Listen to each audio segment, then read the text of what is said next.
성부와 성자와 성령의 이름으로 말씀드립니다. 하나님의 은혜와 사랑이 충만하시길 축원합니다. 우리 옆 사람들에게 고백합시다. 사랑하고 축복합니다. 우리 앞뒤 분들에게도 고백합시다. 사랑하고 축복합니다.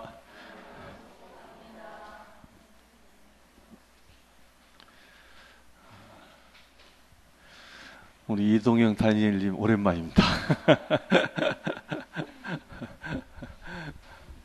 다니엘님이 저기 앉아 계시니까 무게중심이 딱 잡히는 것 같아요. 오늘 은혜 충만하게 받으시길 바랍니다. 드디어 절반을 넘었습니다. 지난주까지 이제 오늘 7장 앞에 읽어볼까요? 오늘 제목 감정의 치유. 이 사람은 감정이라는 게 있죠. 이 감정이 뭘까? 감정이 뭐라고요? 감정이란 감각 또는 정서적인 것을 말한다. 이 감정이란 말은 영어로 emotions라는데 이게 심리적인 동력의 구실을 한다. 이게 무슨 얘기냐? 무슨 얘기냐면 이 emotion이라는 말은 그 에모스라는 라틴어에서 나옵니다. 에모투스라는. 이 에모투스라는 말이 뭐예요? 이게 모투스라는 말이 이게 영어로 뭐로 발전하냐면 모터라는 말로도 이렇게 발전합니다. 곧 힘, 동력이라는 말이에요. 힘, 동력. 곧 감정이 뭐냐? 사람들을 움직이게 하는 동력이다라는 거예요. 이 사람들은 뭐에 따라 움직인다고요? 감정에 따라 움직인다는 거예요. 하나님의 말씀을 받기 전에 사람들은 다 감정에 따라서 움직여집니다. 그래서 사람을 감정의 동물이다 그러잖아요. 감정의 동물. 기쁘면 한없이 퍼주다가도 기분 나쁘면 한없이 냉혹한 게 인간입니다. 그 감정에 따라 이렇게 움직인다는 거예요. 이 감정이 이렇게 사람을 움직이는 동력인데 이 감정에 따라 행동도 다르게 나타나는 거예요. 행동도. 여기 보면요.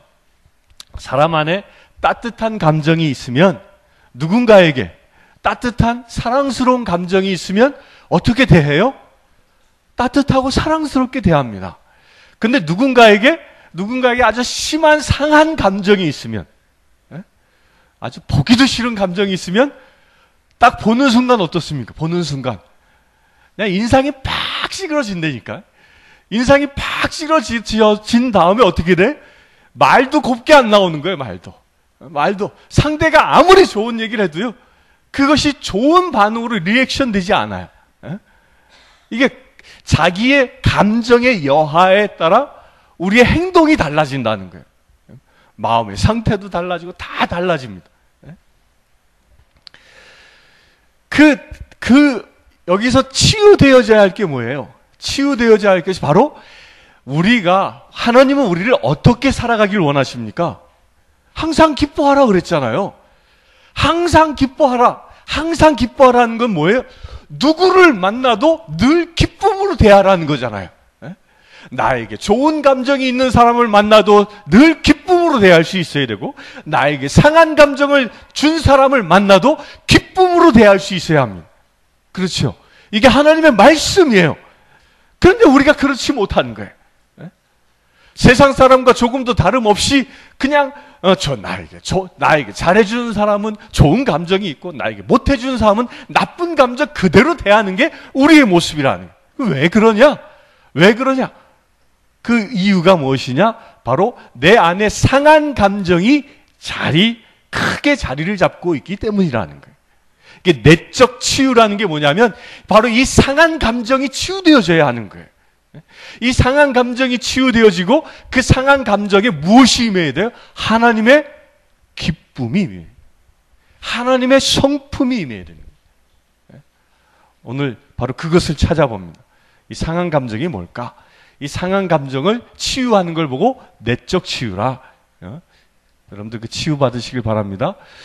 그러면 우리가 감정이 상하는 중요한 이유가 뭘까? 어떻게 내 안에 감정이 상하는가? 그 제일 첫째는요, 감정이 상하는 제일 첫째는 빨간 글자만 있습니다. 시작. 감정상의 충격. 아주 큰 충격을 받을 때,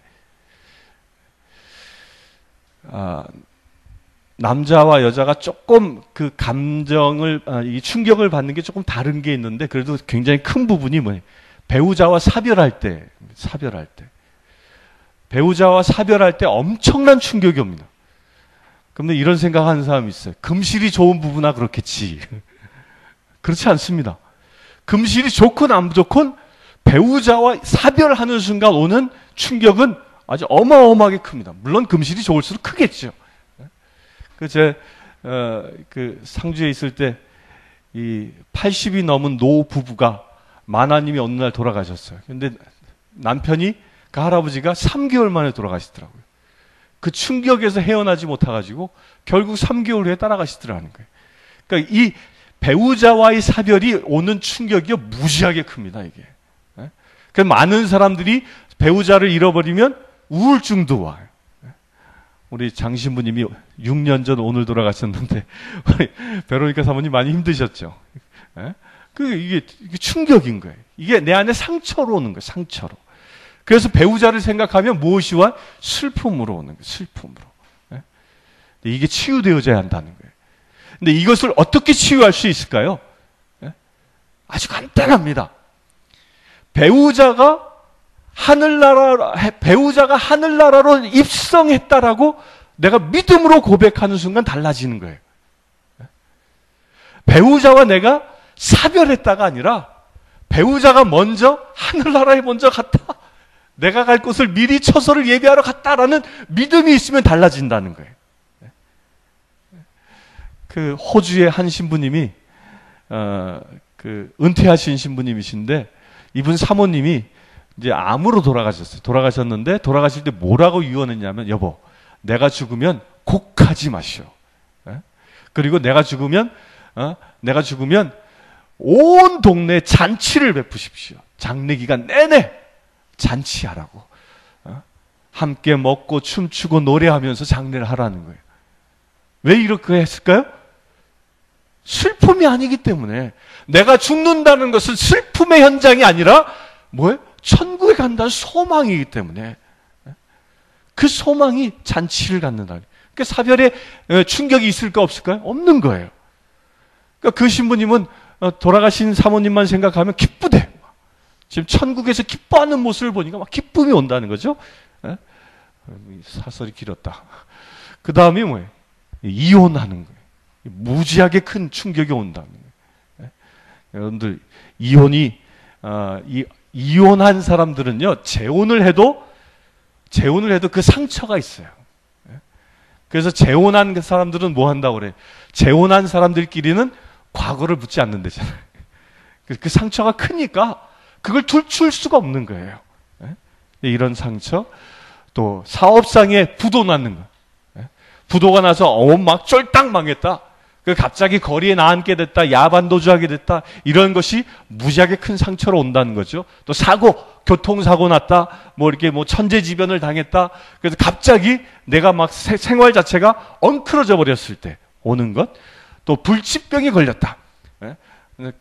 기분 좋게 병원에 건강진단 하러 딱 갔는데 의사가 하는 말이, 당신 3개월밖에 못 싸워. 이렇게 불치병 선고를 받으면 엄청난 충격으로 온다는 거예요. 그게 내 안에 상처로 온다는 거예요. 그리하여 무엇을 뺏어갑니까? 우리 안에 모든 기쁨을 뺏어가 버립니다. 두 번째로 우리에게 내적 상처의 원인이 되는 게 뭐냐면, 오랜 동안, 장시간 동안 스트레스에 노출되어져 있을 때. 그럴 때만 내 안에 상처로 온다는 거예요. 장시간 노출되어지는 제일 많은 부분들이 어딜까요? 자기가 일하는 일터, 또 가정, 부부간에 불화가 있는 집안의 자녀들, 이런 자녀들은 이게 장시간 스트레스에 노출되는 거예요. 집에 가면 안식이 있고 평화가 있고 사랑이 있어야 하는데, 가면 쌈박질만 나니까, 큰 소리만 나니까 거기서 무지하게 큰 상처를 받는다는 거죠. 엄청난. 또한 심한 잔소리, 늘 잔소리만, 넌 그거밖에 못해?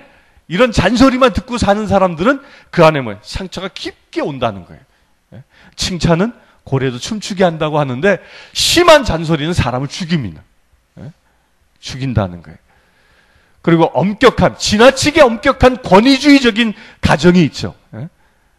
아버지 말 한마디면 모든 게 다 그냥 처리되어야 하는 그 지나친 엄격한 가정. 이런 곳을 자란 사람도 뭐가 있냐면 그 안에 깊은 상처가 있다는 거예요. 예? 지나친 엄격한 가정에서 자란 사람들은요, 나중에 어떻게 되냐면 권위에 대하여 불순종하는 사람이 됩니다. 예? 예? 권위하면 막 치가 떨리는 거야, 막. 예?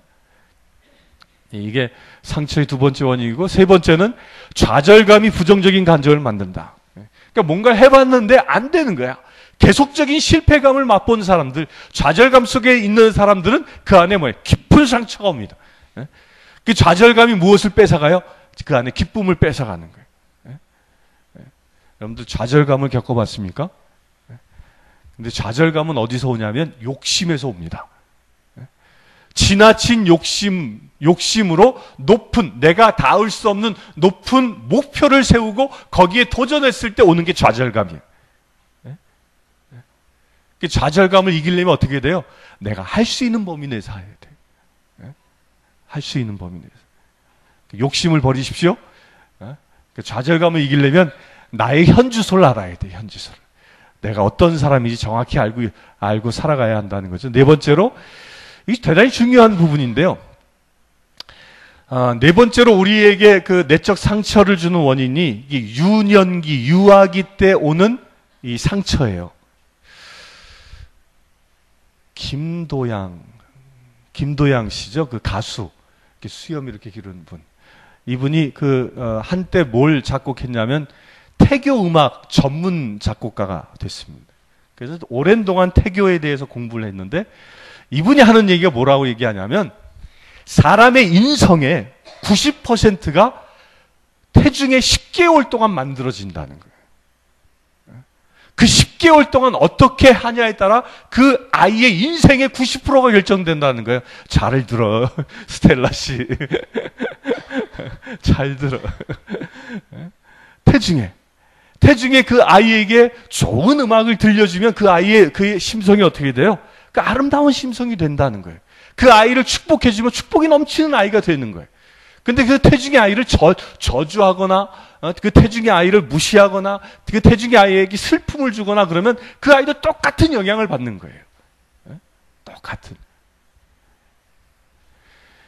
그런데 이 유아기와 유년기 때 이 거절당한 감정이 왜 우리에게 큰 상처로 일생을 고통스럽게 보내게 하냐면 우리 인간엔 두 가지 욕구가 있는데 그 첫째 욕구가 뭐냐면 사랑에 대한 욕구예요. 사랑받고자 하는 욕구예요. 이것은 여자들에게 더 강해. 남자애들에게도 있지만 그 두 번째 욕구는 뭐냐면 인정받고 싶어하는 욕구예요. 이거는요. 어머니 태 속에서 난자와 정자가 만나 수정하는 순간부터 생겨난다는 거예요. 수정하는 순간부터 생명이잖아요. 그 생명은 무엇을 원해? 사랑받기를 원하는 거예요. 그 생명은 뭐예요? 내가 생명체임을 인정받기를 원하는 거예요. 그래서 생명체로 대우받기를 원하는 거예요. 그런데 이것이 어린 시절부터 무시당해버리면 그때 오는 좌절감이 무지하게 크다는 겁니다. 그 아이의 인성이 파괴되기 시작한다는 거예요. 그래서 아이를 보면 뭘 해줘야 돼? 축복해주고 사랑한다 고백해줘야 되고 칭찬해줘야 하는 이유가 여기에 있는 겁니다.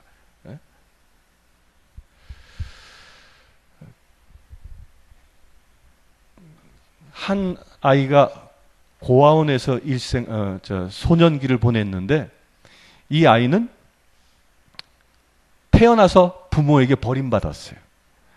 부모에게 버림받았는데 이 아이는 한쪽 뇌가 미성숙해 있습니다. 그러니까 한쪽 뇌가 좌뇌인가 우뇌인가 좌뇌가 미성숙해 있어요. 좌뇌가 미성숙해 있으니까 오른쪽이 전부 다 미발달되어져 있어요. 좌우 균형이 달라요. 근데 이 사람은 평생 동안 어떻게 살아가냐면 자기가 버림받았다는 것 때문에 자기의 부모급 되어지는 사람들에게는 엄청난 반항심을 갖는 거예요. 부모급 되어진 사람이 그 사람한테 무언가 시키잖아요? 그럼 대번에 반발해요.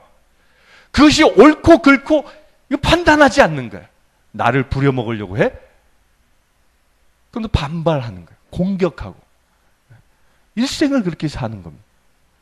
왜 버림받았다라는 것 때문에 저 세대가 날 버렸어라는 이 자의식이, 그 상처받은 자의식이 그 아이의 심령 속에 아주 깊게 있는 겁니다. 깊게.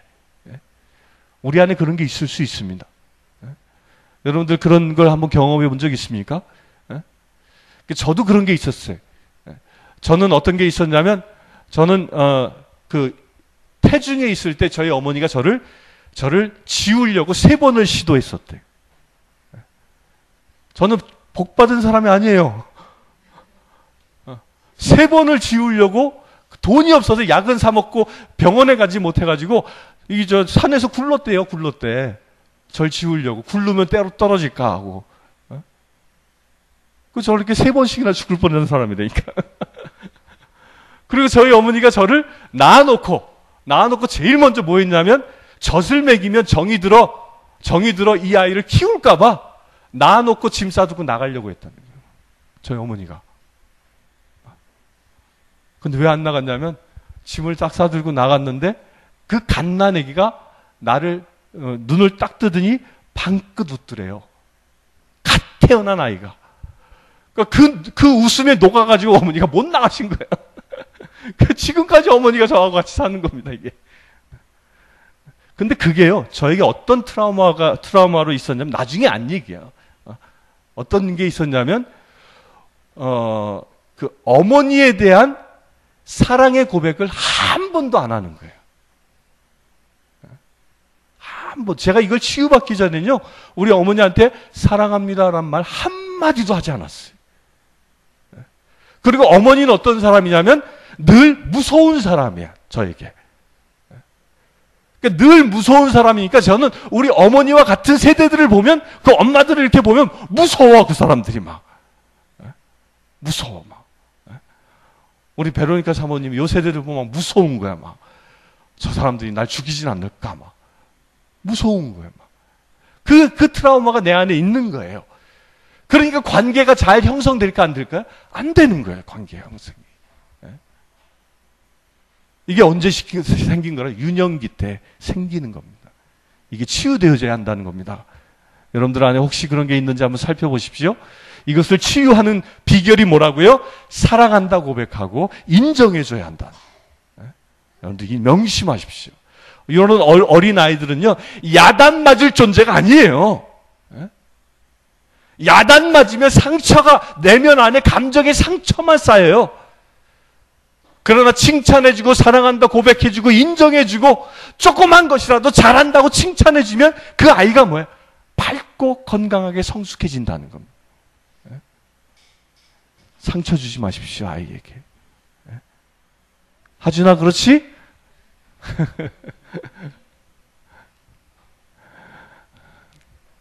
이렇게 받은 상처가 우리 안에 어떻게 치유되어져야 하는가? 여러분들, 그 치유되어지는 첫 번째 뭐냐면, 세상 사람들은 상담을 통해서 치유한다 그래요. 그런데 상담 받아봐야 치유되지 않습니다. 나의 현 상황들은 발견할 수 있어요. 나를 진단할 수는 있어요. 근데 치유는 일어나지 않습니다. 여러분들, 상한 감정이 쉽게 치유될 것 같습니까? 절대 그렇지 않습니다. 나에게 죽을 짓을 한 사람에게 그에게 용서를 선포한다는 거, 그게 쉽게 되겠습니까? 절대 되지 않아요. 그래서 상한 감정의 치유의 그 첫 번째는 무엇을 통해서 이루어질 수 있냐면, 바로 십자가의 사건을 통해서 이루어진다는 거예요. 예수님께서 이 땅에 오신 이유가 여기에 있는 거예요. 우리 안에 상한 감정들이 치유되어져 진정 이 세상에서 삶이, 천국의 삶이 되게 하시기 위하여 이 땅에 오신 것입니다. 그 일을 이루신 곳이 어디예요? 바로 십자가의 사건입니다. 예수께서 십자가에서 피 흘리심으로 인하여, 채찍 맞으심으로 인하여, 그 고통을 받으심으로 인하여 우리 안에 있는 상처들이 치유되어졌다는 거예요. 이사야서에 보니까 우리가 받을 고통을 겪어주었구나라고 이사야서 53장에 기록하고 있는 이유가 이것입니다. 예수님께서 나의 고통을 대신 치르셨다는 거예요. 엄청난 대가로. 이 대가를 치르신 분이 누구예요? 하나님이신 거예요. 하나님, 그분이 우리의 상처를 아신다는 거예요. 여러분들 그거 아십니까? 내가 상처받고 내가 고통 중에 있다라는 것을 누군가가 알아주기만 해도 어때요? 마음이 너 그렇게 아팠어? 얼마나 힘들었니? 그 감정에, 그 슬픈 감정에 같이 슬퍼해주는 누군가가 있으면 그 마음이 어떻게 됩니까? 그때부터 풀어집니다. 그때부터 이게 나만의 고통이 아니었구나. 누군가가 나의 이 고통을 알아주고 함께 슬퍼해주고 있구나라는 이 사실을 깨닫는 순간 그 감정이 풀어지는데, 그 나를 알아주시는 그분이 누구라고요? 세상 사람도 친구도 아니고 이 세상을 창조하신 성자 예수께서 알고 계시다는 겁니다. 그리고 그 상처를 치유하기 위하여 십자가에서 피 흘려 죽으셨다는 이 사실을 내가 믿음으로 받아들일 때 내 안에 상처가 치유되기 시작한다는 거예요. 여러분들 믿음으로 받아들이십시오. 여러분들에게 어떠한 아픔과 어떠한 슬픔이 있어도 예수님께서 날 아시지, 내 이 아픔을 아시지, 나의 억울함을 아시지, 나의 고통을 아시지 라고 믿음으로 받아들이라는 거예요. 그럴 때 치유가 시작되어집니다. 두 번째로 치유의 방법은요, 그렇게 내가 하나님 앞에 예수 그리스도의 보혈의 은혜를 구하면 나의 상처가 예수님의 보혈로 씻기워지고, 그리고 두 번째가 뭐예요? 씻어진 다음에 어떻게 돼요? 회복되어져야 될 거 아니에요. 감정이 씻어지는 것만 끝내서는 안 되는 거예요. 예수님께서 그러셨잖아요. 한 귀신을 쫓아내고 나니까 거기에 아무것도 들어오지 않으니까 마귀가 어느 날 돌아와서 보니까 깨끗이 치워져 있는 것을 보고 7 마귀를 데리고 들어왔다 그랬잖아요. 채워지지 않으면, 그것이 다시 하나님이 창조하신 원형의 모습으로 회복되지 않으면 더 큰 상처가 올 수 있다는 거예요. 그래서 필요한 게 뭐냐면 성령의 역사입니다. 성령의 기름 부으심. 이 기름 부으심이 우리에게 올 때 우리가 온전히 회복되어지는 거예요. 이걸 성경은 뭐라고 되어져 있어요? 이사야서 61장 1절에 보면 찢긴 마음을 싸매어주고 포로에게 해방을 알리고 옥에 갇힌 자에게 자유를 선포하며 풀어주라는 거죠. 마음껏 세상에서 하나님의 은혜를 누릴 수 있도록 풀어주라는 거죠. 그리하여 내 심령이 성령의 은혜로 충만해지면 내 상한 감정에 무엇이 임해요? 상한 감정에 하나님의 사랑이 임하고 하나님의 기쁨의 영이 임하는 겁니다. 그 기쁨의 영이 임하면 그 상한 감정이 치유되어지고 더 이상 사람들을 보면, 나에게 상처를 준 사람들을 보면 그 상한 감정이 일어나지 않는 겁니다. 그래서 저는 이제 우리 어머니를 보면 상한 감정이 없어요. 우리 어머니를 보면 사랑스러워지. 연세가 점점 드니까 점점 애가 되는 것 같아. 더 이뻐지는 것 같아. 그렇게 바뀌어지는 거예요. 바뀌어지는 거예요. 여러분들 그렇게 되길 바랍니다. 그러면 한순간에 내적 상처가 치유되어지냐? 그렇진 않아요. 그 과정이 있어요. 그 과정이 있는데 도표에 보면요, 감정을 드러내라 되어져 있는데, 이 감정, 요 동그라미가 우리가 뭐냐? 우리 마음에, 우리의 인성이에요, 인성. 우리 인성을 구성하고 있는 거예요. 우리 인성이 3가지로 구성되어져 있다는 거예요. 하나가 감정과 의지와 내 마음, 생각으로 구성되어져 있는 겁니다. 이 3가지가 조합을 이루고 있는데, 여러분들의 인성은 무엇이 끌고 갑니까? 여러분들의 의지가 끌고 갑니까? 아니면 여러분들의 마음, 생각이 끌고 갑니까? 아니면 여러분들의 감정의 상태가 끌고 갑니까? 여러분들의 행동을 무엇이 끌고 가냐 말이에요. 무엇이? 상처가 많은 사람일수록 감정에 의해서 끌려다닙니다. 옳고 그름이 없어요. 기분이 좋고 나쁨에 따라 행동해버리는 거예요. 감정에 의해서. 알코올 중독 그래서 나는 거예요. 쾌락에 빠진 거 그래서 하는 거예요. 감정이 끌고 가는, 감정이. 감정이 인생을 지배하는 삶, 결코 성공할 수 없습니다. 근데 무서운 게 뭐냐면, 감정에 보면 곱하기 표시가 되어져 있잖아요. 이 감정이 우리를 그 행동으로 옮기는데 에너지를 얼마 정도 주냐면 곱하기 할 정도로 준다는 거예요. 이런 말이 좋아서 날뛴다 그러잖아요. 저 좋아 죽네 이런 말 쓰잖아요. 좋은 감정이 막 날뛰게 한다는 거예요. 이 감정의 행동을 아주 증폭시킨다는 거예요. 감정의 여하에 따라. 사람이 나쁜 감정도 어떻게 해? 도끼가 서렸다 그러잖아요. 도끼가 서렸을 때 어떻게 돼? 그 사람에게, 그 도끼 서린 사람에게 에너지가 무지하게 크게 나옵니다. 선한 감정도, 좋은 감정도 마찬가지. 이 감정은 그처럼 곱하기의 에너지를 줄 수 있는 것입니다. 그래서 감정이 그래서 중요한 거예요. 내게 좋은 감정이 오면 나로 하여금 내 삶이 기쁨을 배가시킬 수 있는 에너지가 감정에서 옵니다. 그런데 나쁜 감정이 내 안에 많으면 내 삶을 파괴하는 에너지가 갑절로 내게 올 수 있다는 거예요. 여러분들의 마음, 생각대로 한다라고 하잖아요. 이 생각대로 한다라는 건 우리 삶에 뭐예요? 플러스 요인을 준다라는 거예요. 내가 계산한 대로 행동하며 사는 사람들. 우리 학생들 같은 경우에는 생활계획표를 세우죠. 아침 몇 시에 일어나서 학교에 가고 뭐 몇 시까지 공부하고 오늘은 무슨 공부로 몇 장부터 몇 장까지 하고 뭐 이런 계획들을 쫙 세운단 말이에요. 그 생각대로 하나하나 실천해 나갈 때 뭐예요?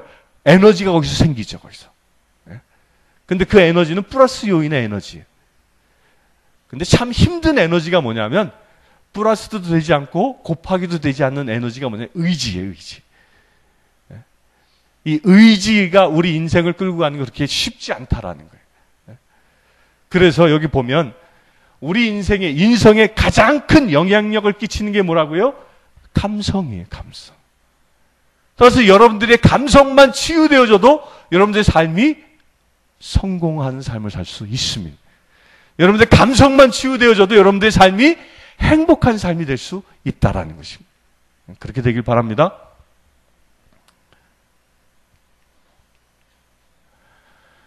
그러면 그 감성을 내가 이제 드러내야 한다는 거예요. 내 안에 아까 그 감정 안에, 내 감정 안에 무엇이 있는지를 드러내야 치유되어질 거 아니에요. 여러분들 병원에 가면 어떻게 해요? 내가 병든 것을 드러내잖아요. 드러내야 의사가 그걸 보고 진단하여 처방하는 것처럼 감정의 치유도 똑같은 거예요.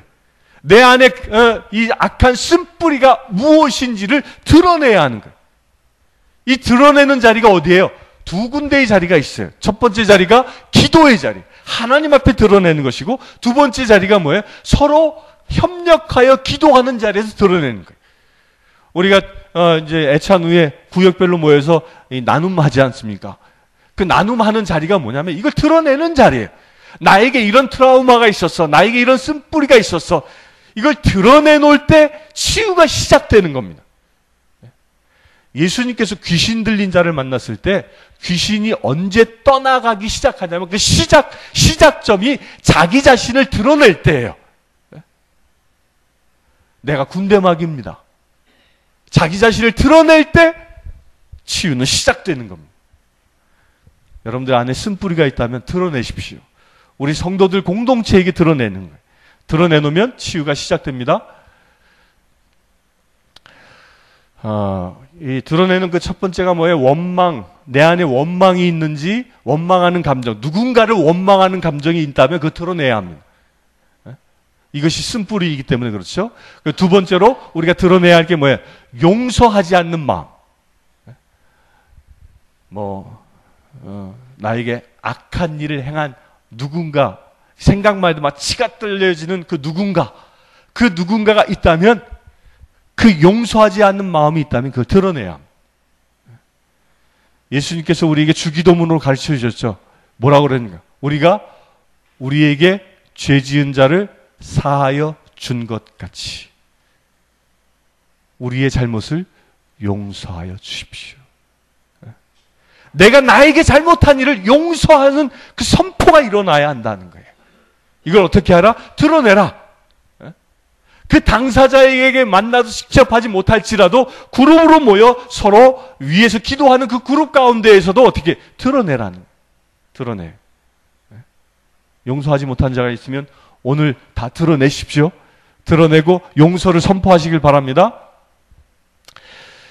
그것이 바로 원수를 사랑하는 사람이고 저주하는 사람을 축복하는 것이고 학대하는 사람들을 위해 기도해 주는 겁니다. 우리 성도들은 그것입니다. 우리 성도들은 나에게 악한 일을 행한 자를 원수로 갚는 게 아니라 사랑과 축복과 중보기도로 갚는 것입니다. 세 번째로 우리가 드러내야 할 게 뭐예요? 슬픔과 비탄. 내 안에 슬픔이 있다면, 비탄한 마음이 있다면 그 비탄한 마음들을 드러내라는 거예요. 이걸 그냥 드러내지 않고 내 안에 그냥 간직하며 사는 사람들이 결국 걸리는 게 뭐예요? 그게 우울증이에요, 우울증. 이 상처를 그냥 갖고 사는 거예요. 슬픔의 상처를 가지고 사는 거예요. 슬픔의 상처를 너무 많이 가지고 사니까 매 순간 우울해지는 거예요. 슬퍼하는 거예요. 이 슬픔의 감정에 꽉 잡혀 있는 사람들은 아무리 아름다운 것을 보아도 그것이 아름답게 느껴지지 않아요. 비애로 느껴지는 거예요. 이게 결국 뭐로 끌고 간다고요? 우울증으로 끌고 갑니다. 그 우울증에 빠지면 어떻게 될까요? 사람들이 우울증의 끝점은요, 우울증의 끝점은 자살입니다. 자살. 죽음으로 끌고 간다는 거예요. 이 상한 감정이 결국 여러분들을 죽음으로도 끌고 갈 수 있다는 겁니다. 그래서 이 내 안에 슬픔이 있다면 그거 드러내야 합니다. 드러내십시오. 난 이것 때문에 너무 슬퍼. 그런 것이 있다면 찾아보시고 다 드러내십시오. 또 우리가 드러내야 할 게 진실을 진실로 받아들이지 못하는 마음. 그런 사람들 있죠. 뭐 누굴 얘기하면 그 진짜야? 꼭 이렇게 토다는 사람 있죠. 예. 토다는 사람. 내적 치유 세미나를 동영상 녹화해가지고 인터넷에 띄웠는데 어느 날 모 사람이 저한테 연락이 왔어요. 뭐라고 하냐? 그거 진짜야? 그러는 거예요. 그거 진짜래. 그러니까 진실을 진실로 받아들이지 않는 거예요. 그러니까 이 사람들은 되게 어떤 사람들이냐면 늘 속고만 산 사람들, 속고만 사람. 그러니까 사람의 그 진실을 위한 감정을 그대로 받아들이지 못하는 거예요. 액면가 그대로. 늘 경계하는 거지. 그러니까 몇 번 사람에게 속아보면 사람 그렇게 되나 봐요. 결국 그렇게 진실을 진실로 받아들이지 못해서 늘 이상한 삐뚤어진 마음을 가지고 세상을 보는 사람들. 여러분들 그런 마음이 있다면 이 시간 다 드러내시길 바랍니다. 이렇게 우리를 상처받게 하는 것들을 우리가 어떻게 치유할 수 있냐면 예수님께 나의 상처를 맡긴다. 이게 뭐예요? 아까도 얘기했습니다. 하나님이 나의 모든 걸 아신다라고 믿음으로 받아들이시라는 거예요. 지금까지 얘기한 모든 상처들을 누가 아셔요? 하나님이 아신다는 거예요.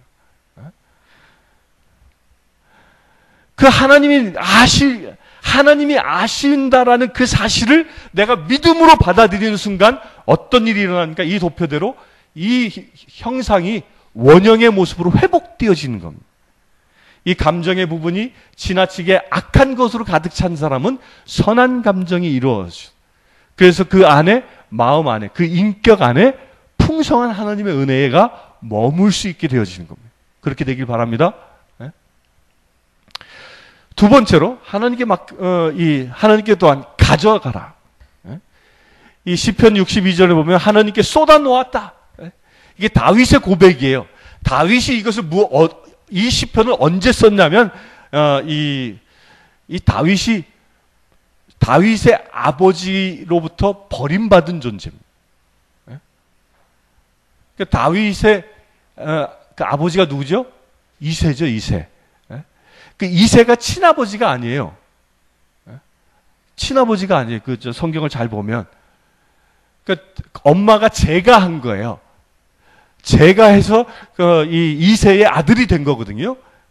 그런데 그러다 보니까 이 다윗은 뭐야? 늘 아버지한테 버림받은 삶을 살아.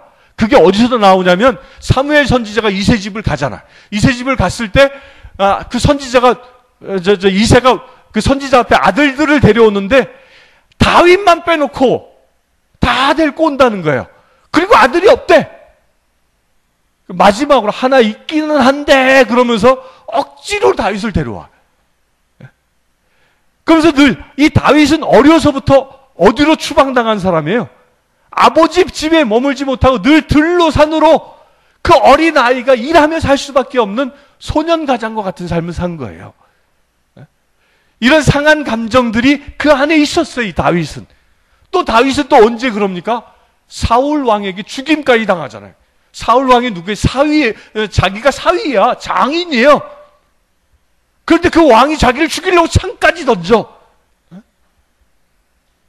그렇게 자기의 장인에게까지도 죽임을 당하려 하는 그 배신을 겪은 사람이에요. 그 배신감을 누구에게 쏟아놨어요? 사울은 단 한 번도 아버지 이새를 원망하지 않았고요. 단 한 번도 사울 왕을 원망하지 않습니다. 심지어 자기를 죽이려고 찾아왔을 때 그 동굴에 누워서 자고 있는 그 왕을 죽일 수도 있었어요. 근데 죽이지 않아. 그리고 사울 왕이 죽었을 때 애통하는 시를 씁니다. 사울 왕을 원망하지 않아. 오직 그 다윗은 무엇합니까? 자기의 그 상한 감정을 누구에게 쏟아놨어요? 하나님께 쏟아놓는다. 여러분들요, 사람에게 쏟아 놓아서 그 상대로부터 내가 그 위로받으려 하지 말라는 겁니다. 당사자에게 위로받으려 하지 말라는 겁니다. 누구에게 쏟아 놓아라? 하나님께 쏟아 놓아. 그리고 하나님께 쏟아놓고 난 다음에 그 하나님의 그 큰 사랑을 내 안에 받아들이라는 거예요. 이게 어떻게 올 수 있냐면요. 여러분들 쏟아놓으면 알아요. 하나님께 나의 모든 아픔을 기도로 또 너 금식함으로 쏟아놓으면 쏟아놓는 순간 하나님의 나를 어루만지심을 여러분들이 경험할 수 있습니다. 하나님의 사랑 어떻게 받아요? 질문 그렇게 많이 합니다. 간단해요. 쏟아놓아 보십시오. 쏟는 순간 하나님의 은혜가 임합니다. 이걸 경험하길 바랍니다. 그렇게 하나님의 사랑으로 우리 안에 채워지기 시작하면 뭐예요? 상한 감정이 정화되기 시작한다는 거예요. 쓴뿌리가 사라지고 슬픔이 사라지고 분노가 사라지고 그 안에 뭐예요? 사랑과 기쁨이 충만해진다. 이것 시편에선 하나님 깨끗한 마음을 새로 지어주시고 꿋꿋한 뜻을 새로 세워주십시오. 그 감정을 누가 치료하신다고요? 하나님이 하신다는 거예요. 이건 경험해 볼 수 있습니다.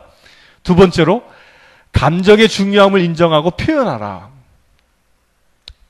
자기의 감정을 표현을 하라는 거예요. 내가 상처받지 않으려면 슬픈 감정을 만나면 슬픔을 표현하십시오. 분노하는 감정을 만나면 그걸 분노를 표현하십시오. 난 이래서 기분이 안 좋은데, 난 이래서 화가 나는데 표현하라는 거예요. 표현할 때 치유가 시작되기 때문입니다. 그렇게 되어지면 뭐예요? 돌처럼 굳은 마음을 도려내고 살처럼 부드러운 마음을 하나님이 심어주시는 겁니다. 표현하십시오. 그 세 번째로 자기 감정을 조정하는 법을 배우라. 감정을 조절하라. 아까 봤죠? 감정, 또 이 생각, 마음, 의지. 요건 서로 주고받는 관계입니다. 감정에 의하여 다 다스려지지 말라는 거예요. 조정하라는 거예요. 뭐 의지적으로, 생각으로, 마음으로. 너무 감정에 치우치면요. 기쁜 마음이 너무 조율이 안 되면 그게 무슨 병이 돼? 그게 조증 되는 거예요. 기쁜 마음이 제어되지 않는 것도 그 병이에요. 조절하십시오. 그럴 때 무엇이 오냐? 영원한 생명이 내 안에 오게 되어지고 아버지 손 안에서 내가 살게 되어진다는 겁니다. 또 양심에 따라 옳은 행동을 판단하라. 이 감정은 행동에 에너지를 줍니다. 그러나 좋은 감정은 좋은 에너지를 주지만 나쁜 감정은 나쁜 에너지를 줍니다. 그렇기 때문에 뭐예요? 조절할 수 있어야 된다. 무엇으로? 양심에 의해서 조절할 수 있어야 돼요.